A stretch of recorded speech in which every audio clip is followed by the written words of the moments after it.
Kjo ishte takimi I parë I njerëzimit me aljellat. Generali vizatoi një rreth për t'i mirëpritur ata ato. Kur e pa këtë, marsiani vizatoi edhe një rreth, duke treguar se toka tani u përkishte atyre. Duke I parë të bënin të njëjtin gjest, generali u gëzua shumë, duke menduar se marsianët kishin pranuar kushtet e tyre. Edhe presidenti I kënaqur lëshoi menjëherë një pëllumb paqër. Alienët, duar nga kjo, menduan se pëllumbi ishte një lloj arme. Ata u ngutën të nxjerrnin armët e tyre me lazer dhe çelluni.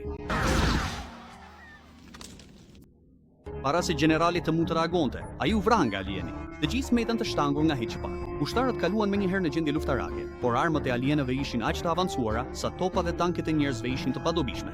Brenda pak çashtesh, forcat e njerëzimit u shkatruan plotësisht. Duke parë që alienët ishin të pandalshëm, presidenti urdhëroi menjëherë hedhjen e 100 toneve bomba bërthamore për të dhënë një mësim alienëve. Por sapo bombat shpërthyen, alienët thithën të gjitha valët goditëse me një top supervakumi. Ndërsa njerëzit shikonin të tmerruar, alienët gjithashtu thithën valën goditëse në gojën e tyre si puro. Qartësisht alienët ishin shumë më të fortë se njerëzimi. Duke kuptuar sa të dobët ishin njerëzit, alienët u çmendin. Ata jo vetëm që po vrasin dhe plaçkitin kudo, por edhe po bën foto me trofetë e tyre. Në sulmin e tyre, rata njerëzore nuk ka asnjë mënyrë për t'u mbrojtur dhe mund të shohë vetëm shkatrimin e shtëpive të tyre. Në këtë moment alienët shkuan në Ministrinë e Mbrojtjes të gatshëm për të kapur presidentin dhe për t'i dhënë fund luftës.